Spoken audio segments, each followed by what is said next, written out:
कल हमने पिट्यूटरी में डिस्कस किया था ना, पिट्यूटरी ग्लैंड के ट्यूमर्स जो कि यूजुअली बिनाइन होते हैं, पिट्यूटरी एडेनोमा कहते हैं। और दो तरह के थे, साइज़ के बेस पे थे हमारे पास micro adenoma and macro adenoma. Micro adenoma वो था जिसका साइज़ 10 मिलीमीटर या 1 सेंटीमीटर से कम होगा। मैक्रो वो था जिसका साइज़ 1 सेंटीमीटर से ज़्यादा होगा। मैक्रो का इलाज क्या था? सर्जरी। और माइक्रो का इलाज क्या था? Control with medication. डायग्नोज किस तरह कर रहे थे? MRI के बेस पे। एंड फंक्शनल के हवाले से हमने क्लासीफाई किया था, दो तरह के ट्यूमर्स थे, फंक्शनल एडेनोमास, नॉन फंक्शनल एडेनोमास। ये चीज़ें समझ में आ गई है? ओके। और कॉमनली कौन से एडेनोमास होते हैं? फंक्शनल, वो कॉमन होते हैं। सवाल ये कि अगर ब्रेन के पिट्यूटरी ट्यूमर है, पिट्यूटरी एडेनोमा है, तो मरीज़ में कौन कौन से अलामात आ सकते हैं? मरीज़ में 4 तरह के क्लिनिकल फीचर्स आ सकते हैं। There will be 4 types of clinical features. अब क्या क्या फीचर्स आ सकते हैं मुझे बताओ, आप लोग खुद बताओ। अगर एक ग्लैंड का ट्यूमर है, पिट्यूटरी ग्लैंड का ट्यूमर है, तो और मैं उसको नाम दे दूं कि ये फंक्शनल एडेनोमा है। कौन सा एडेनोमा? फंक्शनल। फिर आप खुद बताओ, अगर नाम मैंने दे दिया फंक्शनल एडेनोमा, लेट सपोज मेरे मरीज को है प्रोलैक्टिनोमा। क्या है? प्रोलैक्टिनोमा। दैट मीन्स कि उसमें बहुत ज़्यादा सेल्स कौन से हैं? प्रोलैक्टिन वाले। तो इस मरीज में प्रोलैक्टिन हार्मोन ज़्यादा होगा कि नहीं? और जब हार्मोन ज़्यादा होगा तो हार्मोन की ज़्यादा होने की वजह से क्लिनिकल फीचर्स आ सकते हैं कि नहीं आ सकते? तो एक तरह के अलामत क्या आएंगे? Features due to excess of hormone. There will be features due to excess of hormone. Hormones के ज़्यादा प्रोडक्शन से फीचर्स आएंगे due to excess of hormone. Agree? चलो अब ये बताओ, एक्सेस में लेट सपोज प्रोलैक्टिन ज़्यादा है, तो प्रोलैक्टिन फीमेल में क्या करेगा? मिल्क ज़्यादा बनाएगा, तो she will be having galactorrhoea. फिर प्रोलैक्टिन LH को कम कर देता है तो एमिनोरिया भी हो जाता है। अगर ग्रोथ हार्मोन ज़्यादा है और हमारी एज में ज़्यादा है तो क्या हो जाएगा? एक्रोमेगेरी। अगर बचपन में ज़्यादा है तो जाइगेंटिज्म। अगर TSH हार्मोन ज़्यादा है तो हाइपरथायराइडिज्म। तो दैट डिपेंड्स कि हार्मोन कौन सा वाला ज़्यादा है। फिर बताओ हशाम, अगर ये सेल्स बार बार डिवाइड कर रहे हैं तो ये बाकी के सेल्स को कंप्रेस कर सकते कि नहीं? और बताओ, अगर इन्होंने बाकी नॉर्मल सेल को कंप्रेस कर दिए तो क्या बाकी हार्मोन्स बनेंगे? नो। तो उसकी वजह से भी तो अलामत आएंगे। तो features due to deficiency of other hormones.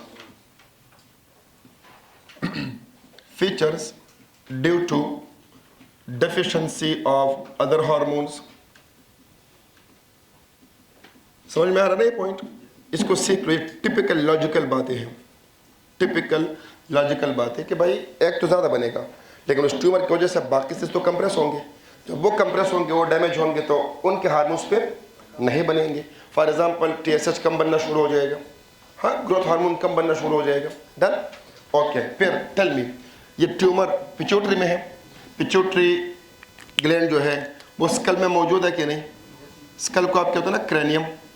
अब अगर स्कल में मौजूद है यानी क्रेनियम में मौजूद है, स्कल में यहाँ पे ट्यूमर है, अब्दुर्रहमान टेल मी, ट्यूमर बन रहा है, ट्यूमर से मास बनेगा कि नहीं? एंड मास का अपने प्रेशर होगा कि नहीं होगा? तो इंट्राक्रैनियल प्रेशर भी रेज्ड, जो will be raised intracranial pressure. Features of raised intracranial pressure. Features of raised ICP हम कहते हैं। ICP stands for intracranial pressure. Stomach लगा लो। इंट्राक्रैनियल प्रेशर जब भी मेरे मुंह से निकलेगा आपके जुबान पे 2-3 क्लिनिकल फीचर्स होने चाहिए। मैं जब भी कहूँ ICP रेज्ड है, क्या रेज्ड है? ICP रेज्ड है, तो क्या क्या टिपिकल फीचर्स होने चाहिए? ICP के टिपिकल फीचर्स में साइंस कौन कौन से हैं, सिम्टम्स कौन कौन से हैं? पहले अगर मैं बात करूँ सिम्टम्स की, व्हाट इज सिम्टम्स? जो मरीज आपको बताएगा दैट इज कॉल्ड सिम्टम। अब सिम्टम में क्या आएगा? हेडेक, सर में शदीद दर्द होगा, हेडेक होगा, स्पेशली अर्ली मॉर्निंग। अमूमन मरीज के सुबह उठते वक्त सर में शदीद दर्द होता है मुझे, तो क्योंकि मास मौजूद है, प्रेशर ज़्यादा है स्कल में, तो अर्ली मॉर्निंग हेडेक, ये एक टिपिकल फीचर है। डू रिमेंबर दिस थिंग्स, क्योंकि ICP के फीचर्स हर जगह पे आने वाले हैं। फिर उसके बाद दूसरा projectile vomiting. What is the meaning of projectile vomiting? उल्टी जब करेगा तो दूर फेंकेगा, that is called projectile vomiting. उल्टी की धारी ज़्यादा दूर जाएगी, that is called projectile vomiting. ये दो साइन सिम्टम्स हैं जो हमें कौन बताने वाला है? मरीज। फिर साइंस होते हैं। साइंस में क्या क्या आएगा? साइन में एक मैं लिखूंगा papilloedema. What is the meaning of papilloedema? Papilloedema, sorry, these are signs. Now signs में मैं लिखूंगा पेपिलो एडिमा होगा। अब पेपिलो oedema is basically the swelling of the optic disc, swelling of the optic disc। अब आप कहोगे वो क्या चीज़ होती है? This is your eyeball. अगर ये आपका ऑर्बिट है, यू नो, आईबॉल को अगर मैं बाहर निकालूँ, this is your eyeball sclera. फिर ये क्या बनेगा? कॉर्निया। ये क्या है? आइरस है, प्यूपिल, यहाँ पे लेंस। और पीछे क्या होगा? पीछे मौजूद है आप लोगों का रेटिना। क्या मौजूद है? Retina. Here is your retina. यहाँ पर भी क्या मौजूद है? रेटिना मौजूद है। This is the retina. और इस जगह को हम लोग नाम देते हैं ऑप्टिक डिस्क। क्या नाम देते हैं? Optic disc. And optic disc के स्वेलिंग को हम क्या नाम देते हैं? Papilloedema. तो मरीज ये तो नहीं कहेगा ना कि मुझे पेपिलो एडिमा हो चुका है, लेकिन मरीज क्या कहेगा? ब्लरिंग ऑफ द विजन, धुंधला हो गया है, मुझे नजर ठीक से नहीं आ रहा, ब्लरिंग ऑफ द विजन। और जब हम करेंगे फंडोस्कोपी तो हमें क्या नजर आ जाएगा? पेपिलो एडिमा, पेपिलो एडिमा। उसके बाद ये तीन फीचर्स तो पता होने चाहिए। ये ट्रायड बनता है। क्या बनता है? ट्रायड। हम जब ट्रायड पढ़ते हैं ना, ट्रायड पढ़ते हैं आईसीपी की, तो हम क्या पढ़ते हैं? हेडेक, हेडेक के साथ प्रोजेक्टाइल वॉमिटिंग एंड पेपिलो एडिमा। ये तो मस्ट है। इसके अलावा और क्या आ सकता है? तो ब्रेडिकार्डिया हो सकता है। ब्रेडिकार्डिया, हार्ट रेट स्लो हो जाएगा, ब्रेडिकार्डिया। एंड बीपी रेस्ट होगा, हाइपर टेंशन, हाइपर टेंशन।